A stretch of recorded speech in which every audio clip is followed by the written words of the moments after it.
नमस्कार, मैं आमिना और आप देख रहे हैं यूएनएन। इन दिनों यूपी विधानसभा चुनाव 2022 करीब है और इन्हीं दिनों यूपी की राजनीति में भी हर रोज फेरबदल का सिलसिला भी जारी है।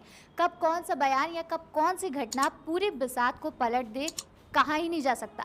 इसी कड़ी में अभी कुछ ही दिन पहले लखीमपुर खीरी में एक दुर्घटना हुई जो कि काफी दुर्भाग्यपूर्ण थी, जिस पर विपक्ष लगातार बीजेपी पर हमलावर है। इसी कड़ी में हमारे साथ मौजूद हैं एनसीपी के राष्ट्रीय महासचिव के शर्मा जी। तो हम इनसे बात करेंगे और इनसे जानेंगे इनकी राय।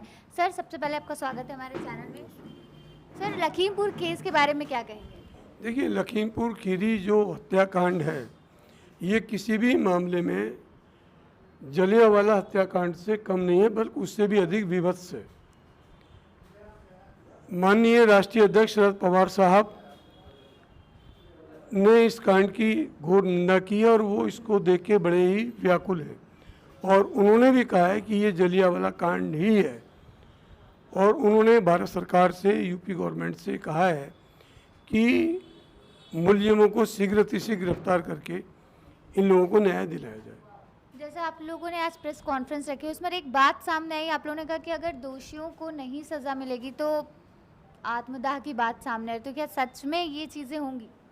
देखिए, सवाल ये है कि भारत का किसान जो अन्नदाता है, भारत जो कृषि प्रधान देश कहलाता है, भारत जो लोकतांत्रिक देश है और वर्तमान मोदी सरकार जिसको किसानों ने वोट दे करके चुना है, सरकार बनाई है, उनको प्रधानमंत्री बनाया है, वही उनकी बात को नहीं सुन रहे हैं। और इससे बुरी बात क्या हो सकती है?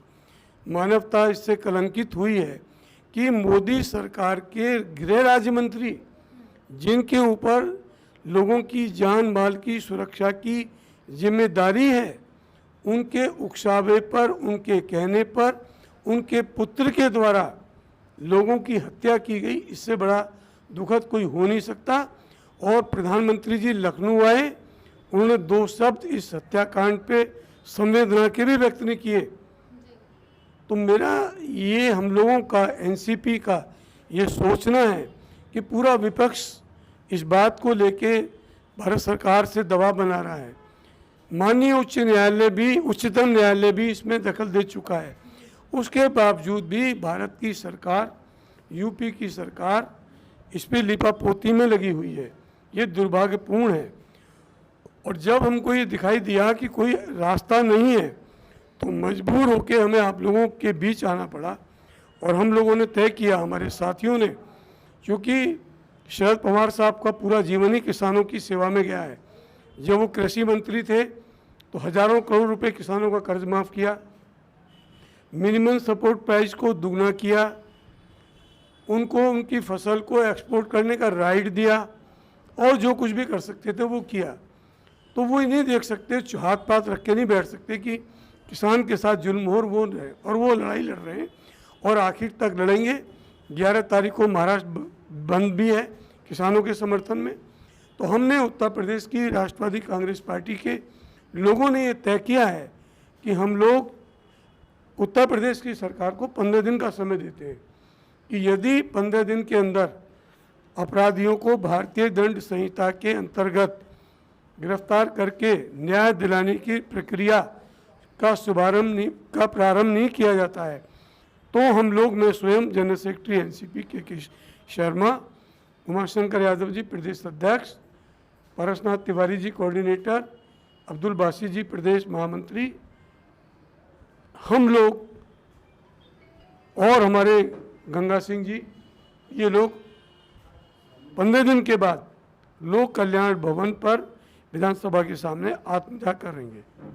इसके अलावा आपको कोई ऐसा ऑप्शन नहीं लग रहा है कि किस तरह से उन लोगों को जो हैं दोषी हैं उनको सजा मिल पाए, या फिर जो मर गए, जिनकी हत्याएं कर दी गई, उनको किस तरह से और इंसाफ मिल सकता है? देखिए, किसी भी जीवन का मूल्य 45 लाख या 50 लाख रुपए नहीं हो सकता। जब किसी आदमी ने किसी के साथ ऐसा हत्याकांड किया है तो उसकी जो सजा है वो भारतीय दंड संहिता, इंडियन पेनल कोड आईपीसी के तहत ही सुनिश्चित करनी होगी। और जब ये ऐसा नहीं करें तभी तो मजबूर हो रहे हैं। अभी ये तो दो तरीके हैं कि या तो सर्वोच्च न्यायालय जो निर्णय ले रहा है उनके उससे कुछ करें, ये लीपापोती में कर रहे हैं, इनको बचाने में लग रहे हैं। तो हमारे पास इसके अलावा क्या विकल्प है कि जब किसानों का जीवन बलिदान हो रहा है तो हम भी अपने जीवन को बलिदान करके इस सरकार की बहरी गूंगी सरकार पर शायद कानों पर जूझ रही है हमारी बलिदान के बाद।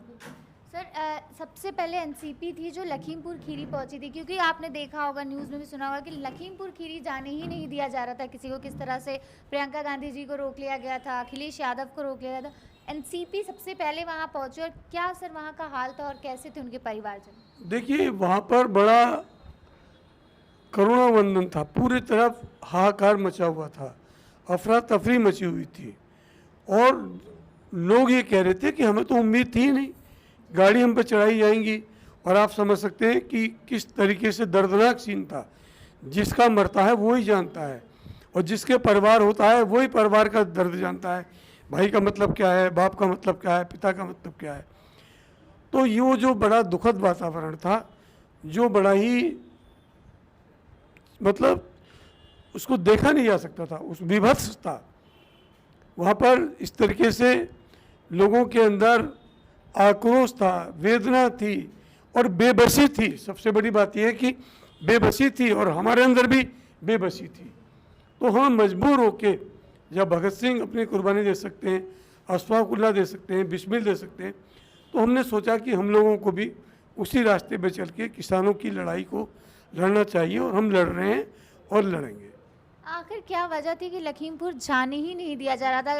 ये हो रहा था कि वीज़ा लगेगा कि आप लखीमपुर खीरी में, किस तरह से जो एयरपोर्ट से बाहर नहीं निकलने थे, क्या वजह थी जो बीजेपी जाना ही नहीं देना चाह रही थी? देखिए ये तो इसलिए कि बीजेपी की सरकार ये चाहती थी कि वहाँ पर जो साक्ष्य हैं, जो प्रमाण हैं, उनको मिटा दिया जाए और जब ये लोग आए या मीडिया आए, कोई भी आए, तो वो मिले ही नहीं वहाँ पर। अब वो लड़का जिसने गाड़ी चढ़ाई वो कहते हैं कि वो तो वहाँ था ही नहीं। तो ये सब एक प्री प्लान सुनियोजित था और हमें अफसोस है कि एक चुनी हुई सरकार, लोगों की सरकार जो अपने को कहती है, उसके द्वारा ही लोगों की हत्या की गई है। ये बेहद दर्दनाक है। चलिए बहुत बहुत शुक्रिया। तो ये थे एनसीपी के राष्ट्रीय महासचिव के शर्मा जी, जिन्होंने लखीमपुर खीरी की क्या क्या चीज़ें हुई और वहाँ पर जब एनसीपी पहुँची तो वहाँ पर क्या कैसी स्थिति वो आप तक पहुँचाने की कोशिश की। जैसे भी एनसीपी के अपडेट्स रहेंगे हम आप तक पहुँचाते रहेंगे, इसलिए देखते रहिए यूएन।